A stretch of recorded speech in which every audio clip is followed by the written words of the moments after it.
আসসালামু আলাইকুম রহমতুল্লাহ। ইনশাল্লাহ আজকে আমাদের একটি বর্তমান সময়ের গুরুত্বপূর্ণ একটি বিষয়ে আলোচনা করা হবে। আজকে আমাদের আলোচনা বিষয় হলো সদকাতুল ফিতর। তো আমাদের এই বিষয়টাকে কয়েকটি পয়েন্ট সাজানো হয়েছে। আজকে আমাদের আলোচনার প্রথম পয়েন্ট হলো যে আলামান তাজিবু আলাইহি সদকাতুল ফিতর, যে সদকাতুল ফিতর কার উপর ওয়াজিব। তো আমরা যদি জানি যে সদকাতুল ফিতর তিন ধরনের ব্যক্তির উপর ওয়াজিব। এক নম্বর হলো আল ইসলামু, দুই নম্বর হলো আল হুরিয়াতু, তিন নম্বর হলো আল গিনা। তো কোনো ব্যক্তি যদি মুসলমান হয়, অমুসলিম না হয়, দ্বিতীয়ত সে যদি হরি হয়, স্বাধীন হয়, তাহলে সে যদি ধনী হয়, তাহলে তার উপর সদকাতুল ফিতর কি হবে? ওয়াজিব হবে। তবে এখানে আরেকটি গুরুত্বপূর্ণ বিষয় হলো যে আম্মাল আকলু আল বুলুগু লাইসা মিন শারাতিল উজুবি। সদকাতুল ফিতর ওয়াজিব হওয়ার জন্য আকিল এবং বালেগ হওয়া শর্ত নয়। হাত্তা তাজিবু সদকাতুল ফিতরি আলা সাবি ওয়াল মাজুনি। সুতরাং কেউ যদি ছোট বালক হয়, ছোট শিশু হয়, এবং কেউ যদি পাগল হয়, আকলহীন হয়, তাহলেও তার উপর কি হবে? তাদের উপর সদকাতুল ফিতর ওয়াজিব হবে। তো ইদা কানা লাহুমা মালুন ইয়াখরুজুল ওলিয়্যু মিন মালিহিমা। সুতরাং তাদের যদি কোনো সম্পদ থেকে থাকে, কোনো সম্পদ থাকে, তাহলে তাদের ওলিগণ তাদের সম্পদ থেকে তাদের সদকাতুল ফিতর আদায় করবে। এটা ছিল আমাদের প্রথম আলোচনা, প্রথম পয়েন্ট। আমাদের আলোচনার দ্বিতীয় পয়েন্ট হলো ফি বায়ানি জিনসিল ওয়াজিবি ওয়া কদরিহি ওয়া সিফাতিহি।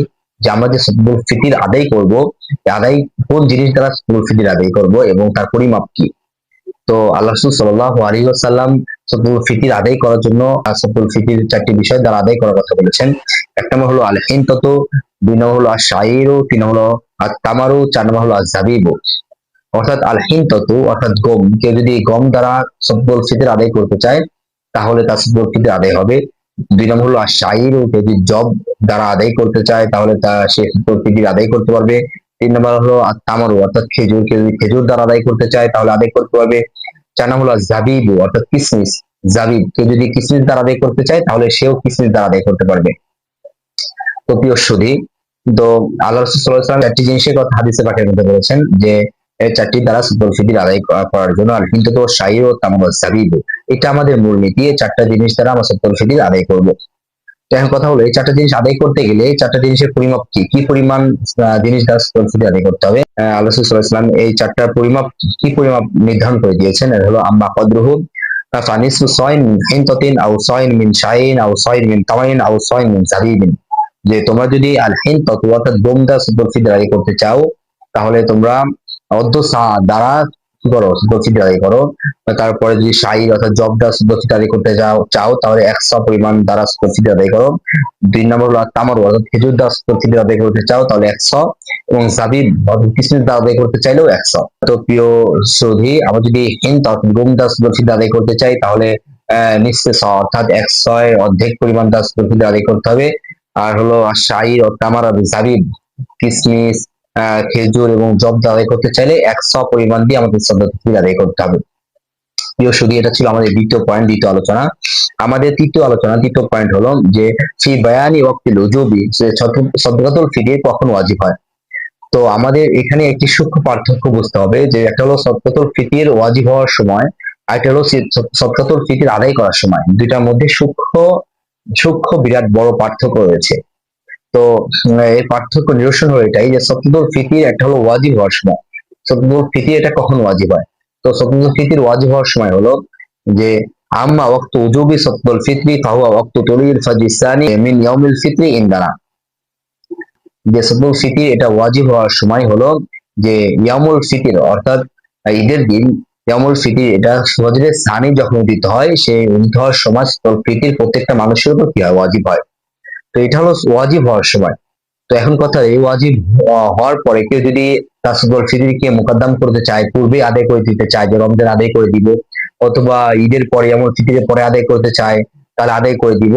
তো আদায় করলে আদায় হবে কিনা এই বিষয়ে পরবর্তীতে বলতেছে যে আম্মা ফি বায়ানি ওয়াক্তিল আদায়ী, যে সদকাতুল ফিতর যে তোমাদের উপর ওয়াজিব করা হলো, এটা আদায় করার সময় হলো জামিউল উমরি ইনদা আম্মাতি আসহাবিনা, আমাদের সমস্ত আসহাবের উলামা ইকরামের নিকটে সকলেই একমত যে সদকাতুল ফিতর এটা জীবনের যে কোনো সময় আদায় করলে আদায় হয়ে যাবে। ওয়ালা তাসকুতু বিত্তাখিরি ইনদা ইয়াউমিল ফিতরি, যে ইয়াউমুল ফিতরের পরবর্তী যদি কেউ তাখির করে সদকাতুল ফিতর আদায় করার ক্ষেত্রে, তাহলে কোনো সমস্যা নেই। এখন একটি গুরুত্বপূর্ণ একটি বিষয় এর মধ্যে থেকে যায়, সেটা হলো যে সদদুল ফিতির আমাদের সমাজে আমরা দেখি যে সদদুল ফিতির আদায় আদায় করা নিয়ে একটি সমস্যার সৃষ্টি হয়।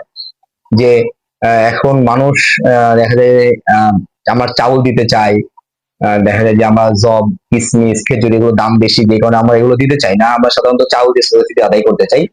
যে আমরা গম, যেমন গমের নিচ্ছে শ অথবা জবের 100, তামারের 100, এই পরিমাণ নির্ধারণ করে আমরা দেখা যায় যে চাউল দিয়ে থাকি। তো এখন কথা হলো যে টাকা দিয়ে তোমরা যদি সদদুল ফিতর আদায় করে তাহলে আদায় হবে কিনা। আসলে এই বিষয়ে একটি হাদিস বর্ণিত হয়েছে মুআয ইবনে জাবাল রাদিয়াল্লাহু আনহু থেকে। আমরা হাদিসটি শুনলে আশা করি বিষয়টি আমাদের কাছে স্পষ্ট হয়ে যাবে। আন্না মুআযান ক্বালা লি আহলিল ইয়ামান, হযরত মুআয ইবনে জাবাল রাদিয়াল্লাহু আনহু যখন ইয়ামানের গভর্নর ছিলেন, তখন হযরত মুআয ইবনে জাবাল রাদিয়াল্লাহু আনহু ইয়ামানবাসীকে বললেন, ইতুনি বিওয়াজি সিয়াবিন কামিসিন আও লাবিসিন ফি সাদাকাতি, তোমরা সদার ক্ষেত্রে কাপড় চোপড়, বেশি কামিজ অথবা পরিধানের জিনিসপত্র নিয়ে আসো, মাকানা শাইরি, জবের পরিবর্তে। তো হযরত মুআয ইবনে জাবাল রাদিয়াল্লাহু আনহু জবের পরিবর্তে তিনি ইয়ামানবাসীকে কাপড় চোপড় নিয়ে আসা আদেশ দিয়েছিলেন। এটা দেওয়ার কারণ ছিল যে সেই সময় মদিনাবাসীর যে সমস্ত সাহাবী ছিলেন তাদের কাপড় চোপড়ের অনেক প্রয়োজন ছিল। তো তাদের মাসলাহাতের দিকে লক্ষ্য করে হযরত মুআয ইবনে জাবাল রাদিয়াল্লাহু আনহু কি বললেন যে শাইরের পরিবর্তে মাকানা শাইরের পরিবর্তে তোমরা ইতুনি বি ইওয়াজি সিয়াবিন কামিসিন, যে তোমরা আও লাবিসিন, তোমরা কি নিয়ে আসো, কাপড় চোপড় নিয়ে আসো, যেটা কি হবে আহওয়ানু আলাইকুম, যেটা তোমাদের জন্য অধিক সহজ হবে, খায়রুল লি আসহাবিন নবী সাল্লাল্লাহু আলাইহি ওয়াসাল্লাম বিল মদিনাতি, এবং সাহাবায়ে কেরামের জন্য এটা কি হবে, অধিক কল্যাণকর হবে, মাসলাহাতের কারণ হবে।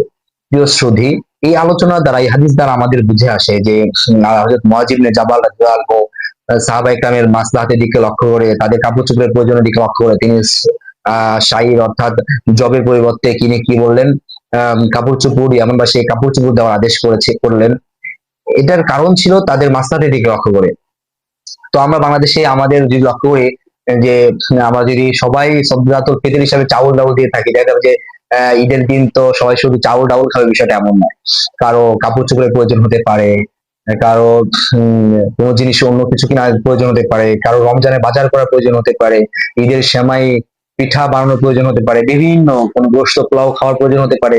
মানুষের বিভিন্ন চাহিদা থাকতে পারে। তো আমরা যদি সবাই যদি চাউল ডাউল দিয়ে, শুধু চাউল দিয়ে বা ধান দিয়ে সদকাতুল ফিতর আদায় করি, তাহলে তো এটা মানুষের মাসলাহাতের দিকে লক্ষ্য করা হলো না। ইসলাম তো আমাদের জন্য সহজ করেছেন। তো সেই সহজ করার অর্থে আমাদের যদি আমরা টাকা দিয়ে সদকাতুল ফিতর আদায় করি, এটা মানুষের জন্য অধিক সহজ হয়, অনেক মাসলাহাতের কারণ হয়, যেদিকে লক্ষ্য করে সমস্ত উলামায়ে কেরাম, সমস্ত ইমাম এটা ফতোয়া দেন, এটা বলেন যে কেউ যদি টাকা দিয়ে এই সময় সদকাতুল ফিতর আদায় করে তাহলে তার আদায় সহি হয়ে যাবে। আশা করি আমাদের সাথে হচ্ছে বিষয়টি স্পষ্ট হয়ে গেল। যদি আরেকটি বিষয় আমরা আলোচনা করে আমাদের আলোচনাকে শেষ করে দেবো। আমাদের শেষ আরেকটি পয়েন্ট হলো যে আমরা দেখি যে সদকাতুল ফিতর যে ইয়ামুল ফিতর, যে আমাদের সদকাতুল ফিতর আমাদের উপর ওয়াজিব হলো, তো সদকাতুল ফিতর ওয়াজিব হওয়ার পর কেউ যদি আদায় না করে এবং তার সম্পদ যদি ধ্বংস হয়ে যায়, নষ্ট হয়ে যায়, হালাক হয়ে যায়, তাহলে কি তার সদকাতুল ফিতর তার থেকে রহিত হয়ে যাবে কিনা। তো এই বিষয়ে কিতাবের মধ্যে এসেছে আল মুলাহাজাত, তো একটি গুরুত্বপূর্ণ বিষয় হলো যে আল ফারকু বাইনা যাকাতি ওয়া সদকাতুল ফিতরি, যাকাত এবং সদকাতুল ফিতরের মধ্যে পার্থক্যটা কি। এই পার্থক্যটা যদি আমরা বুঝি, আমাদের কাছে বিষয়টি, আমাদের যে প্রশ্নটা ছিল, প্রশ্নটা আমাদের কাছে কি স্পষ্ট হয়ে যাবে। তো বলা হয়েছে যে আল ফারকু বাইনা যাকাতি ওয়া সদকাতুল ফিতরি বিইতিবারিন ওয়াহিদিন, এক বিবেচনায় সদকাতুল ফিতর এবং যাকাতের মধ্যে পার্থক্য রয়েছে। যে আন্না সদকাতুল ফিতরি তাতাআল্লাকু বিজিম্মাতি, সদকাতুল ফিতর এটা আবশ্যক হয় জিম্মার উপরে, ও জিম্মাতু কায়িমাতুন বাদা হালাকিল মালি, আর সেই জিম্মাটা মাল হালাক হয়ে যাওয়ার পরও বিদ্যমান থাকে। তো আমরা বুঝলাম যে সদকাতুল ফিতর যে ইয়াও ওয়াক্তা তুলুল ফজর সারি যখন উদিত হয় তখন সদকাতুল ফিতর সদকাতুল ফিতর আমাদের উপর কি ওয়াজিব হয়। তো কেউ যদি সদকাতুল ফিতর ওয়াজিব হওয়ার পর যদি তার সম্পদ হালাক হয়ে যায়, তারপর তার থেকে সদকাতুল ফিতর রহিত হয়ে যাবে না, সাকিত হবে না, তাকে জীবনে যে কোনো প্রান্তে হোক আর যে কোনো সময় তাকে কি করতে হবে, সদকাতুল ফিতরটা আদায় করে দিতে হবে। কারণ সদকাতুল ফিতরটা এটা ওয়াজিব হয় তা তাআল্লাকু বিজিম্মাতি, জিম্মার উপরে, প্রত্যেকটা মাথা পিছু, প্রত্যেকটা রসের উপরে এটা আবশ্যক হয়। আচ্ছা, আমরা বুঝলাম সদকাতুল ফিতর এটা আদায় করতে হবে। এটা মাল ধ্বংস হয়ে যাওয়ার কারণে এটা কি হবে না, রহিত হবে না। অপরদিকে যাকাতু তাতাআল্লাকু বিল মালি, আর যাকাত এটা মালের সাথে সম্পৃক্ত। আমরা বুঝলাম কি সদকাতুল ফিতর যেটা জিম্মা মানুষের উপর আবশ্যক হয়, আর যাকাত যেটা মালের উপর আবশ্যক হয়। যেই কারণে বিল মালি তাসকুতু বিহালাকিহি, যে কারণে কারো যদি যাকাতের মাল ধ্বংস হয়ে যায়, যাকাত ওয়াজিব হওয়ার পরে যদি কারো যাকাতের মাল ধ্বংস হয়ে যায়, তাহলে তার থেকে যাকাত রহিত হয়ে যায়, কিন্তু সদকাতুল ফিতর তার থেকে রহিত হয়ে যায় না। এই জন্য তাকে সদকাতুল ফিতর আদায় করতে হবে। আর সদকাতুল ফিতির আদায় করার একটি গুরুত্বপূর্ণ, সবচেয়ে বেশি গুরুত্বপূর্ণ কারণ এটা হয়ে দাঁড়ায় যে আমরা সারাটি মাস রোজা রেখেছি, অনেক ত্রুটি বিচ্যুতি হয়ে থাকে, খারাপ কথা বলে থাকি, খারাপ আলোচনা করে থাকি, গুনাহের কাজ করে থাকি, এগুলোর ক্ষমার কাফারা হিসাবে আমরা দেখা যাচ্ছে সদকাতুল ফিতর আদায় করে থাকি। ঈদের দিন আল্লাহ তাআলা দিয়াফতুল্লাহ, আল্লাহ তাআলা মেহমানদারি, গরিবদেরকে মেহমানদারি করার, তো ধনীদের টাকা পয়সার মাধ্যমে আল্লাহ তাআলা মেহমানদারি করার। তো এই সমস্ত বিষয় মাসলা যদি লক্ষ্য করে আমাদের বুঝে আসে যে সদকাতুল ফিতির আমাদের উপর একটি গুরুত্বপূর্ণ একটি বিধান। তো ফিতির আমাদের আদায় করতে হবে। ফিতির হুকুম অনুযায়ী তো আমাদের উপর ওয়াজিব এবং ফরজ এবং সমস্ত ব্যক্তির উপর সে আদায় করতে হবে। বাড়ির যে হর্তাকর্তা আছে তাকে তার স্ত্রীর উপর থেকে আদায় করতে হবে, তার সন্তানাদি আছে, তার ছোট শিশু বাচ্চা থাকলে তার উপর থেকে আদায় করতে হবে। মোট কথা আমাদের সদকাতুল ফিতির আদায়, আমাদের উপর সদকাতুল ফিতির আদায় করা আমাদের জন্য ওয়াজিব। তো আমরা ইনশাআল্লাহ সদকাতুল ফিতির সবাই আদায় করব। আল্লাহ তাআলা আমাদেরকে সদকাতুল ফিতির আদায় করে আল্লাহ তাআলা বিধান কে দুনিয়ার বুকে চালু করা, জারি রাখার তৌফিক দান করেন। আমিন। ওয়া আখিরু দাওয়ানা আলহামদুলিল্লাহি রাব্বিল আলামিন। আসসালামু আলাইকুম ওয়া রাহমাতুল্লাহ।